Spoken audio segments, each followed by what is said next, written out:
gerbiamą rajono merą ir svečius prašau ateiti čia. Ir kadangi kalbėsime techniką, tai jau burkimės į vieną vietą, tačiau visi vieni kitų. Gerbiamas merė, jūs pradėkite, tai gal svečiai gerbiamas Sergėjau, gerbiamas Jonai, prašom. Profesoriau. Aktorė Olita, prašau, kviečiu, labai kviečiu. Grupelį.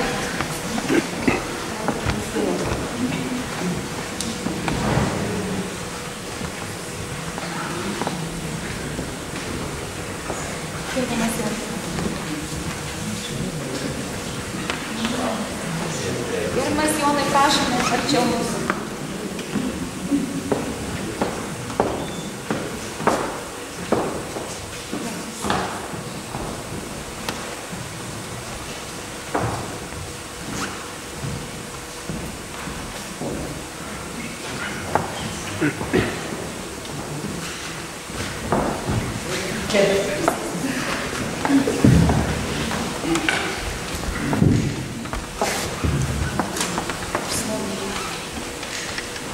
Leiskite, gerbiamieji, keletą faktų iš rašytojo Grigorijaus Kanovičiaus biografijos pasakyti.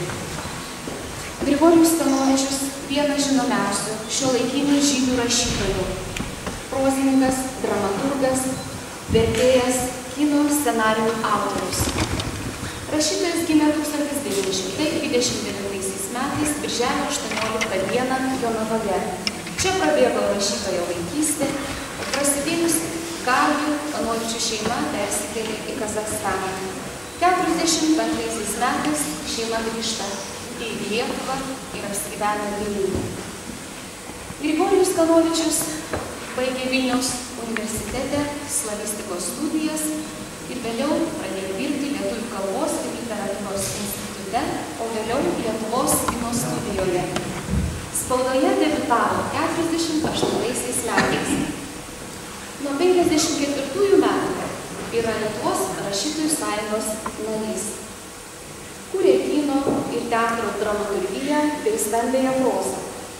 89 metais Lietuvos sąjungos iškėlė rašytoją kandidatu į paskutiniosios sovietinės aukščiausios tarybos deputatus. Tada rašytojas Jungtinėse Amerikos valstijose ir Kanadoje skaitė paskaitas, skelbdamas Lietuvos nepriklausomybės siekius. Nuo 1993 metų nuolat rašytojas gyvena Izraelyje. Rašo lietuvių ir rusų kalbomis. Parašė 11 romanų, 10 pjesių, apysakų, kino scenarijų, poezijos kūrinių ir epigramų. Grigorijaus Kanovičiaus bendras tiražas yra 1,5 milijono egzempliorių. Romanai išversti į 12 pasaulio kalbų. Grigorijus Kanovičius kaip kino scenaristas kūrė su Raimondu Vabalu, Vytautu Žalakevičiumi, Almantu Grikevičiumi ir kitais žinomais režisieriais. Rašytojo pjesės režisavo Rimas Tuminas, Eimutis Nekrošius. Grigorijus Kanovičius yra puikus vertėjas. Jis išvertė lietuvių literatūros klasikų kūrinius į rusų kalbą. Tai Balio Sruogos, Jono Avyžiaus, Broniaus Radzevičiaus kūrinius. Rašytojų kūryba įvertinta Lietuvos vyriausybės kultūros ir meno bei Izraelio rašytojų sąjungos premijomis už nuopelnus Lietuvos kultūrai. Rašytojas apdovanotas Didžiojo Lietuvos kunigaikščio Gedimino 3 laipsnio ordinu. Už tautų santarvę ir humanitarinės vertybės apdovanotas Lietuvos kultūros ministerijos garbės ženklu. Šiemet minint rašytojo 85-metį išleisti šeimos iniciatyva rinktinių raštų 5 tomai lietuvių ir rusų kalbomis. Juos sudaro reikšmingiausi rašytojo Kanovičiaus kūriniai – esė, apsakymai, apysakos, romanų, trilogija Žvakės vėlyje, trilogija Kvailių ašaros ir maldos, romanai Nusišypsok mums viešpatie, Ožiukas, Užbūs statikus ir Nėra vergams kojos, Žydų parkas, Šėtono apžavai, ir žinoma romanas Miestelio romansas. Knyga, kuri nuo šiol taps ir Rokiškio literatūrinio gyvenimo savastimi. Taigi kalbėti apie rašytojo Kanovičiaus kūrybą kviečiu profesorių Tadą Bražėną. Prašom. Manau, kad čia tokios oficialūs dalykai. Tikrai, padarysim, netikėtai buvo. Daug kas čia pasakyta, žinoma, kalbėti apie tokį rašytoją, kuris žinomas daugelio pasaulio šalių, ne tik tai Lietuvoje, dėl to jau 1,5 milijono knygų, o skaitytojų turbūt reikia mažų mažiausia padauginimo knygų. Tai žinoma, šiandien turbūt čia leistis tokią kalbą būtų visai ne laikas ir ne vieta. Esu, kaip čia sakė gerbiama šeimininkė, šiek tiek dalyvavęs tos knygos arba tų 5 raštų tomų parengimo darbe, parašydamas tokį žanginį straipsnį. Jeigu nenusišnekėsiu čia šiandien, tiesiog nežinodamas, ko reikia griebtis, tai kas nors pasiėmė pirmąjį tomą, galės tą mano šiek tiek didesnį straipsnį, maždaug valandai laiko turbūt bus skaitymo, paskaityti. O man reikia tik nors pašnekėti taip, kad suintriguočiau. Tai gal pradėsiu nuo to, kad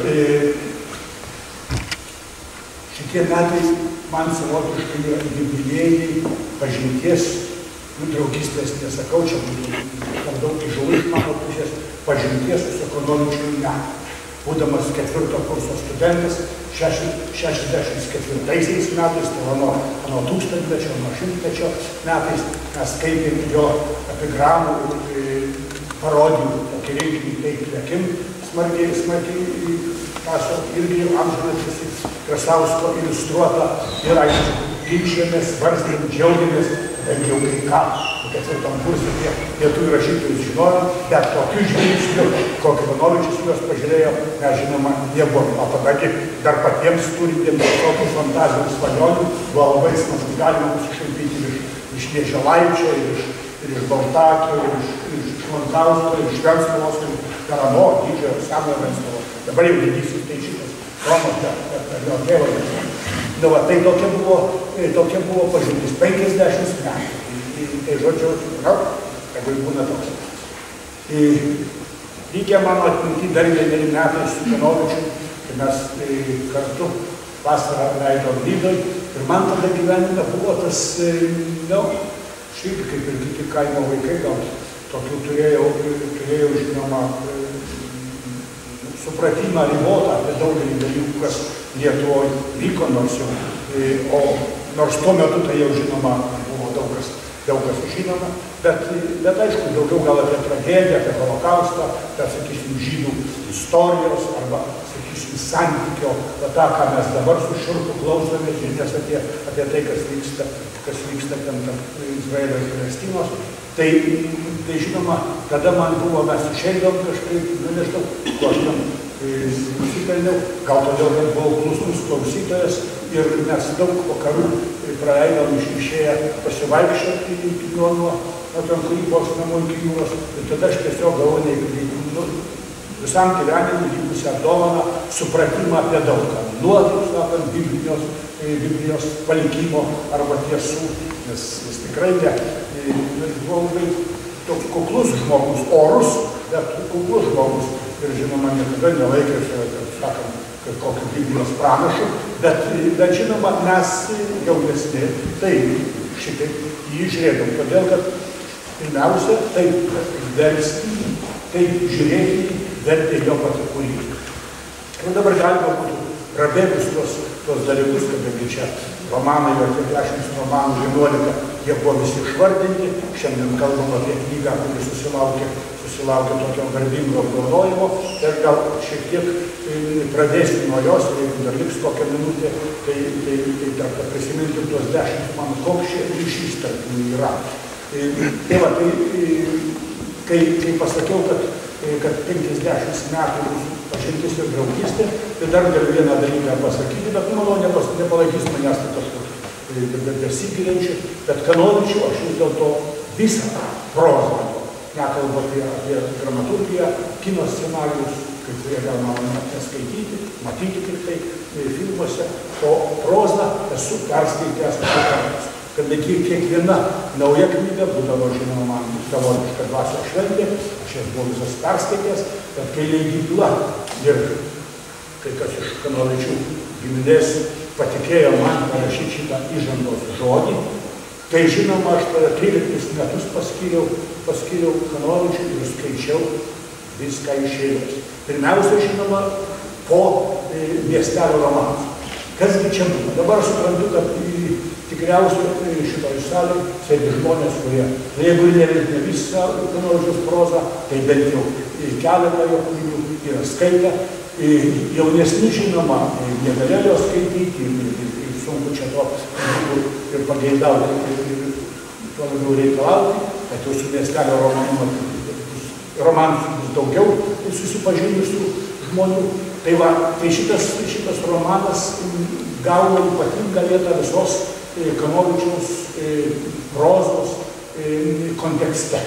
Dėl to, kad kaip jau iš labai gražiai čia aktorės perskaitytų poros ištraukų, supratote, koks yra Kanovičiaus stilius. Stilius jau išvydas jau seniai, iš esmės jis, kai pradėjo rašyti savo prozą, tą trilogiją Žvakės vėja, jis jau turėjo savo stilių, kaip jis pats yra prisipažinęs, kad tai buvo jo tikrojo, tarp rašytojas Davidės paskatinto kelio pradžia, kaip autentiškumas, savo nacionalinio identiteto palikimas sutapo su jau nemažą patirtį turinčio rašytojo žodžio ir taip.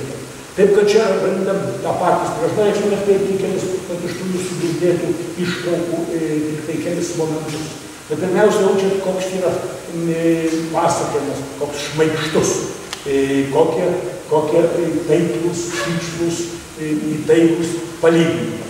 Kaip su tokia švelnia ironija, gal ir autoironija, pasakojama ir savo atėjimas į pasaulį ir savo net tėvų tas ne piršlybų, o aplankymas būsimų uošvių ir visą kitą.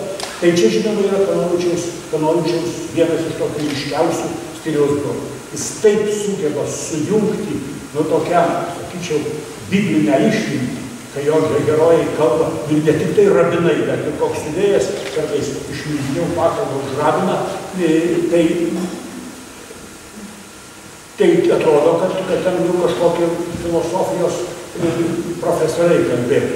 Nors kita vertus, jų mąstymas yra labai toks, visada šmaikštus ir įsimenantis. Vienas iš tokių veikėjų, kuris čia buvo kaip tik paminėtas, tai yra Saliamonas Ašlionkė, kaip ten kur sako, Kanovičius. Iš Grigorijaus Kanovičiaus tėvas. Čia jau vardais įvardinta viskas tikrais vardais. Kitur jis buvo, gal bent 3 romanuose, jeigu nedaugiau, jis buvo kitais vardais toks kūrimas siuvėjo paveikslą. Bet siuvėjas yra iš tiesų dažnas Kanovičiaus personažas. Tai jis yra buvęs ir Bangvėčeris, ir Skalas Malkinas, šitame žydų parke, sakysim, romane, kur jau nebedaug lieka žydų Lietuvoje. Jo čia pagaliau jis jau savo pačiu vardu, kaip Saliamonas Kanovičius. Kaip sako pats autoris kažkurioje ten knygos vietoje, kad jis jautėsi lyg ir neatidavęs savo duoklės, ar tiesiog nedrįsęs prisidėsti, ar neužtekę kokio tai, jis ir pats man rodos taip aiškiai nesuformuluoja, kad lyg ir skolą kažkokią savo motinį. Čia išgirdo tą Henką, jo motinį. Aš taip sergėjau gerai ir bijau, kad kartais galiu nepataikyti, o oficialus tai kaip tas vardas skamba, Hena. O Henka čia yra toks malonybinis. Tai va. Ir čia iš tiesų yra nupieštas labai gražus tokios ir drobios, ir netokios ryžtingos Kaip palygini su tokia Roha, tas senelė. O tos senelės irgi per visus romanus tokia senelė yra tvirta, galinga, žodžių kišenį neieškanti, galinti bet ką. Ir žinoma, jinai užpuola su savo visais patikrinimais ir savo šitą būsimą marčią. Ta tokia lyg ir drobi, bet pastebėt, kaip jūs sako, kad aš moku mylėti. Ir dargi patarka tuos senius tuo, kad jų pasako, ir jūs mylėsiu. Ir žinoma, tai čia vienas iš tokių šviesiausių paveikslų, bet jo atspindžių, šitos Henkos atspindžių rašytojo prozoje tose 10 romanų jų tikrai buvo. Nu, ypač sakiau, kad šitas, tai ką dabar pradėčiau pasakoti, turbūt jau neišeis, kas pradės ir įklimps į Kanovičiaus prozą, tas susiras tos dalykus. Aš 3 bandžiau. Tai šitą tėvą, Saliamoną Kanovičių, siuvėją, Roką, tą senelę ir Henę. Tai jų, kai žiūrėjau, žinoma, paskui visa plati Kanovičių ir Dudako giminė, kai jie susigiminiuoja. Dabar šitas romanas parodo viską, kadangi tai yra geografija, kelis dešimtmečius, kaip matom, nuo prieš gimimą iki jau pačių vėliausių laikų, tai žinoma atsiskleidžia didžiulė, plati Dudakų giminė. Čia yra visko. Čia yra ir šviesuolių, ir savo amato meistrų, yra tokių keistuolių, išprotėjusių, skelbiančių, laukiančių, reiškia pakeliai, stovinčių, laukiančių išganyto ateimo. Ko tik čia nėra. Tai žodžiu, yra pirmiausia ir tokios intrigos dalykus. Aš vadinu šitos dalykus, kad įklimpti į Kanovičiaus prozą, tai vadinasi įklimpti ilgam. Net esu tokia sugalvojęs žodžio nelaisvę. Tai į ją patenki žmogus ir patenki taip jau visam gyvenimui. Aš 50 metų iš tos nelaisvės taip ir neišvidau. Ir 13 metai, kai vėl skaičiau visą iš eilės ir kai bandžiau rašyti, aš suprantu, kad mano jėgos yra per mažos, per silpnos, kad galėčiau aprėpti bent didžiąją to kūrybos dalį. Galiu tai džiaugtis, o šiandien mano džiugino mano buvusi studentė, magistrė, viena gabiausių, karščiausių studenčių, netikėtų pamatyta, kuri pasakė savo paslaptį, kad jos doktorantūros studijų tikslas yra Kanovičius. Taip, kad man jau dar bus ramiau, kur nors keliauti į kitą pasaulį, gražesnį, žinant, kad nors monografija apie Kanovičiaus kūrybą bus parašyta tikrai talentingo jauno žmogaus. Tai pasirodykite, dėl viso. Tai to, kad šitą pasaulį įgyti geriausios sėkmės doktorantūrą ir visų klausimų. Norėčiau pasakyti tą monografiją. Ir tų tavo disertacijos gynimą. Bet dabar grįžtant dar prieš kokie kiti. Pirmiausia, tai tie bruožai, apie kuriuos aš kalbėjau, jie ir čia yra.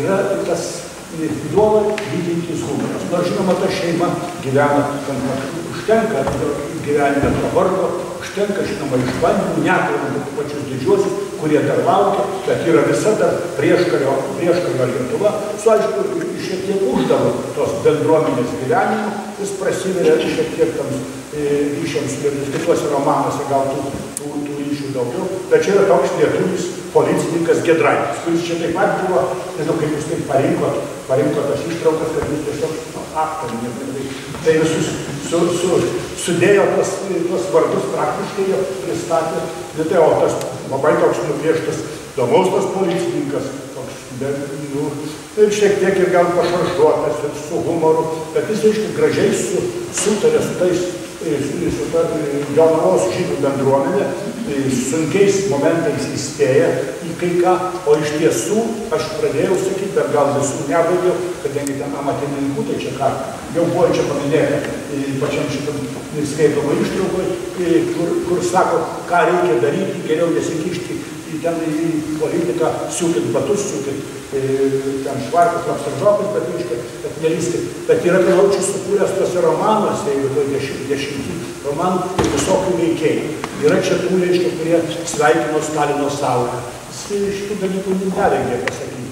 Ir žinoma, dėja mūsų lietuvių gėda ir nelaimė, ir tie, kurie staiga, reiškia, net pas tą patį, nu, sakysim, Nekanovičių, kaip čia mūsų šitoj knygoje rasi, o tuose kitose romanuose, Žydų partija arba Metų šlavėjime, kur net moka arba ypatingai šėtono apžalose, kur pati vidurinės okupacijos, holokausto žiauriausias tas laikotarpis pavaizduotas, kad kaip pats koks nors tas pameistrys buvęs, staiga, reiškia, birželio lemtingo dienos, prisisuo baltą raištį ir ateina sakyti, kad gana dabar čia mūsų nebeišnaudos. Nu, žodžiu, tas šėtono apžalai, pavadinimas, man rodos, kaip ir dera tokio rango rašytojai, labai tikslus, labai geras. Tadagi galvos buvo susuktos ir lietuvių, ir žydų, ir žinoma, iš to buvo nemažo kraujo ir nemažas pėdsakas tas lieka ilgiems istorijos dešimtmečiams. Bet žinoma, yra ir kiti dalykai. Dar man vieną romaną norisi tą progą prisiminti, šitas gal nerasit tokios sąšaukos su tuo romanu, kadangi tai jau nukelia į 19 amžiaus pabaigą ir nebus vergams nuros. Arba tie Kvailių ašaros ir maldos. Tai yra du labai pasakyti, kad stiprus gal jau tada prisimti savo. Man tai padarė ypatingą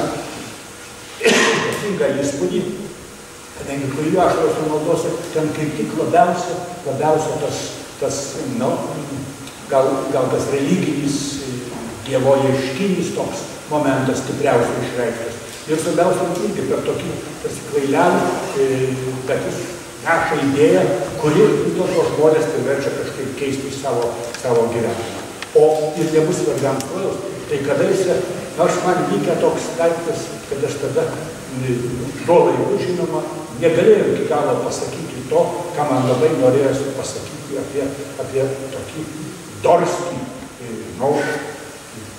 teisininkas, advokatas gyvenantis Vilniuje, o buvęs irgi tas pats Jonavos krašto žydelis, varganas, reiškia, kitų auginamas Vanšteinas, ir va staiga, reiškia, ateina toks gyvenimo momentas, kai artimieji kviečiasi pagalbą, nes jie apkaltinti be reikalo, reiškia, apkaltinti ritualinę žmogžudystę, ir jam dabar reikia apsispręsti.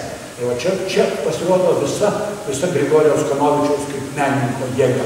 Giliausia psichologinė analizė, kaip šitas Dorskis važiuoja į savo gimtinę, kaip jis susitinka su žmonėms, su tais vaikystės draugais ir kaip jam dabar jis supranta, kad jei jis eis kaip advokatas ginti šitų, tai jo karjera, aišku, bus praktiškai žlugus, kadangi ten visa caro laikų mašina jau nukreipta yra prieš tuos, kad šitos žydus nuteistų ir visą.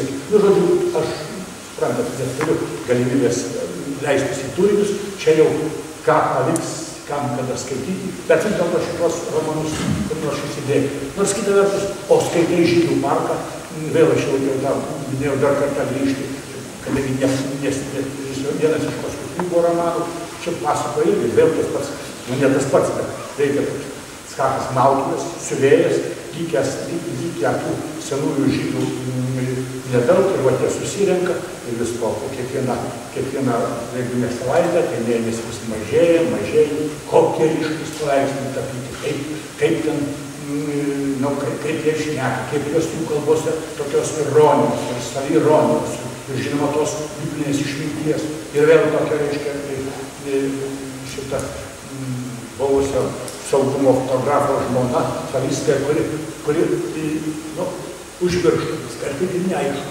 kokia čia užmirštus. Ar kai žmonės nenori, mūsų laikais labai daug kas nenori prisiminti manų laikų. Tai ir čia reiškia tas užmiršties praradimas, šiandien gali lyginti su pasaulinės literatūros kokiais kitais, kurių, aš žinau, atsimenat šitą ilgą kaip šimtmečio diena, ten Mankurto visą istoriją, paremta tuo užmaršties,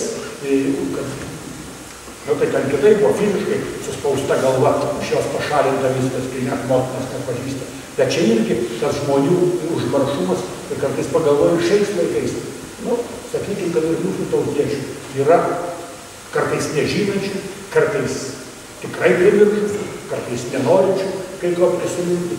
Ir turbūt vienas esame tokius dalykus patyrę, ar ne pažįstamų ką nors užgirdėlių sakyti.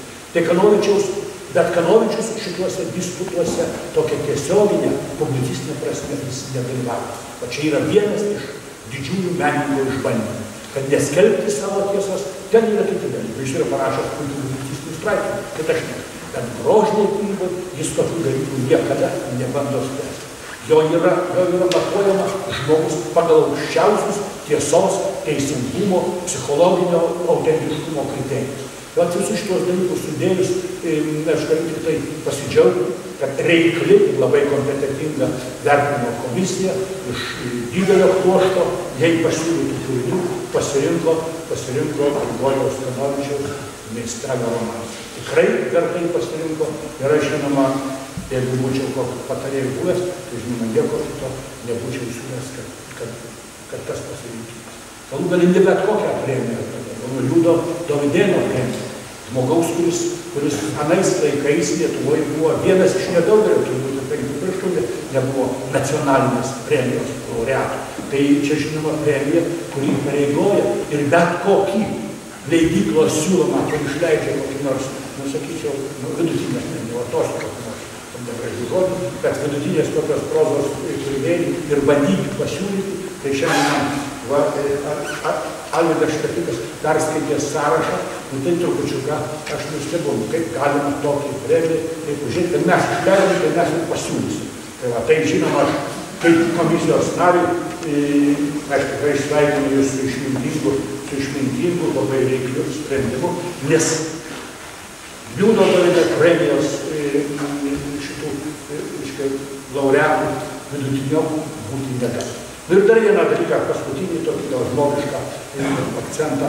Tai čia labai gražu, kad jau pirmiausia nuo jūsų žemiečio, nuo Liudo Dovydėno sūnaus, jo mecenatiškos veiklos. Tai šitą prisimčinama nedaug kas gali, nes Lietuvoje jau ant 5 pirštų per daug, aš net daugiau pavyzdžių nesurandi, kad sūnus įsteigė tėvo premiją ir kaip visada čia gimtiniai aplanko, o Kanovičiaus šeima, jo sūnus vienas čia, kitas aktyviai buvo, tai šito kartą neatvažiavo Dmitrijus, kuris finansavo šitų raštų skaitimą. Aš žinoma, nežinau, niekada nesiteravau, kiek tas kainuoja, bet jūs, kurie prie knygų arčiau, įsivaizduojat, ką tai reiškia išleisti rusų kalbą ir lietuvių kalbą.